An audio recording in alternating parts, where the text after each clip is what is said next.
안녕하십니까. 2021년 10월 28일 목요일 장애인 생활신문 읽어주는 뉴스 시작합니다. 오늘의 장애인 생활신문 읽어주는 뉴스 4건입니다. 하나, 인천광역시 시각장애인 복지관서 암전 뮤지컬 귀를 기울이면 공연. 둘, 인천 중구 장애인 종합복지관 장애인과 비장애인이 하나 되는 장애인 친화도시 올인원 프로젝트 사업 실시. 셋, 대한안마사협회 인천지부 부평문화의 거리 안마봉사. 넷, 교육 현장 장애인 차별 학생뿐만 아니라 교사도 마찬가지.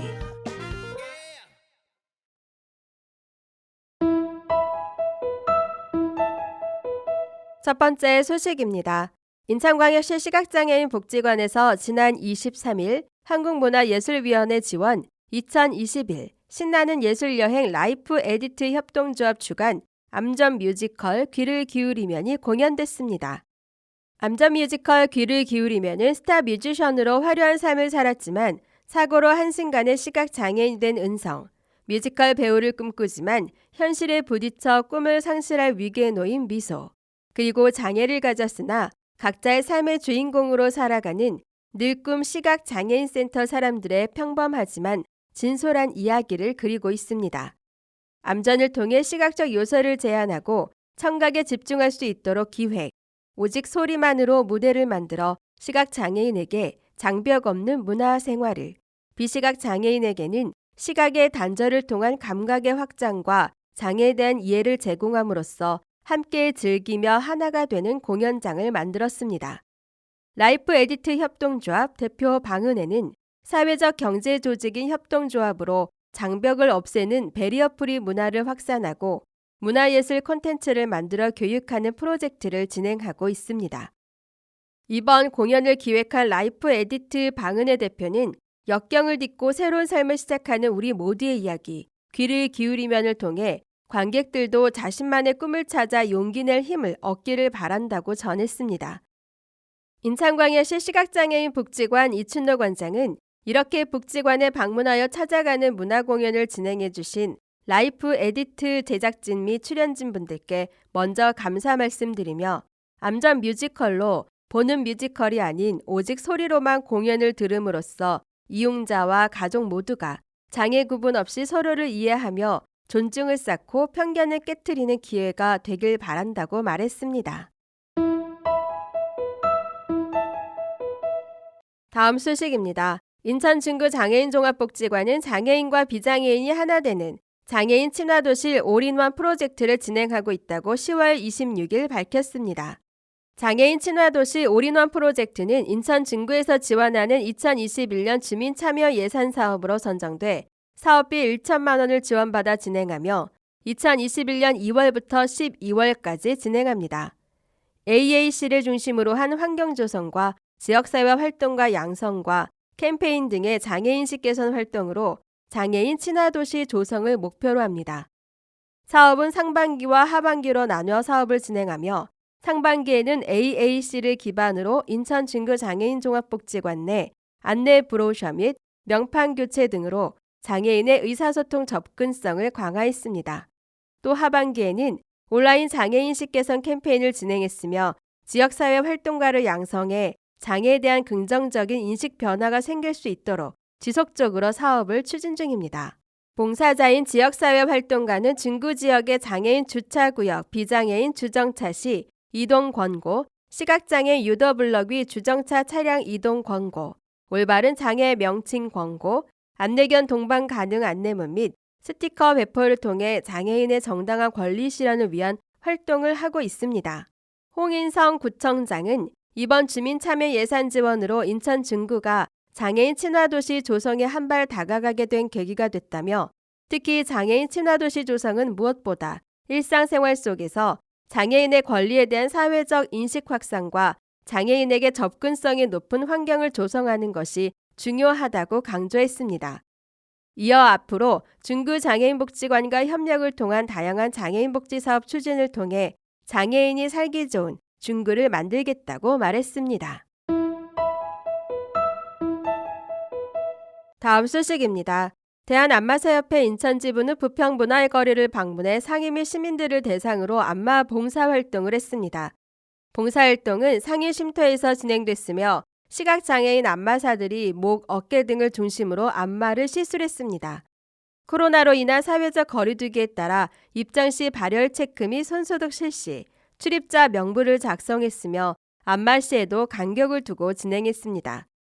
대한안마사협회 인천지부 김용기 회장은 위드 코로나로 전환이 얼마 남지 않았지만 그동안 상인 및 시민분들의 심신이 지쳐 있었을 것으로 생각한다. 앞으로도 안마봉사로 조금이나마 위안이 되셨으면 좋겠다고 말했습니다. 한편 대한안마사협회 인천지부는 시각장애인 안마사들의 공간으로 의료법에 의거해 안마사의 권익을 옹호하고 대변하는 단체입니다. 한편 서구는 관련 사업을 안정적으로 운영하고자 사업 시행 전 시각장애인의 코로나19 백신 접종을 완료, 코로나19 검사를 시행하는 등 방역에 철저를 기했습니다. 다음 소식입니다. 국회 교육위원회 소속 열린민주당 강민정 의원은 10월 21일 교육부 종합국정감사에서 진주교대 입시 부정 문제로 교육 현장에서의 장애인 차별 문제가 본격적으로 수면으로 드러났다. 이런 차별은 장애 학생에게만 가해지는 것이 아니고 교육 현장에서 동료로 근무하고 있는 장애 교원한테도 우리가 상상할 수 없을 정도의 차별 상황이 벌어지고 있다고 지적했습니다.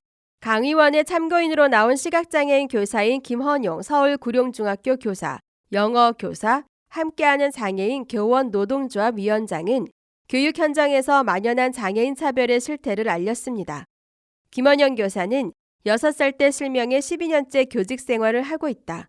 학교 현장에서 보면 장애를 갖게 된 시기나 장애 정도, 장애 유형 등이 다 제각각인데 장애의 원인 중 88%가 사고, 질병, 질환이라고 하니까 누구든지 장애인이 될 수 있다고 할 수 있다며 교단에 계신 분 중 약 4,500명 정도의 선생님이 장애인임을 밝혔습니다.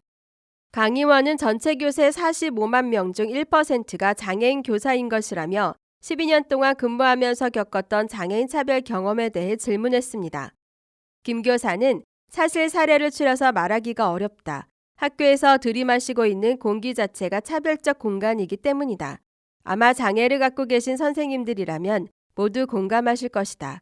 학교에는 장애를 못 받아들이는 그런 공기가 있다고 말했습니다. 김 교사가 과거에 만났던 A 교장은 힘든 거 다 안다며 얘기하지 말라고 했다. 또 다른 곳에 근무하는 B 청각장애 교사는 교사들이 참여하는 워크숍에 출장 가려고 문자 통역사 배정을 요청했는데 이번에는 알아보겠지만 그런 걸 요구하면 다음부터 워크숍에 가기 어려울 거라는 답을 들었다고 했습니다.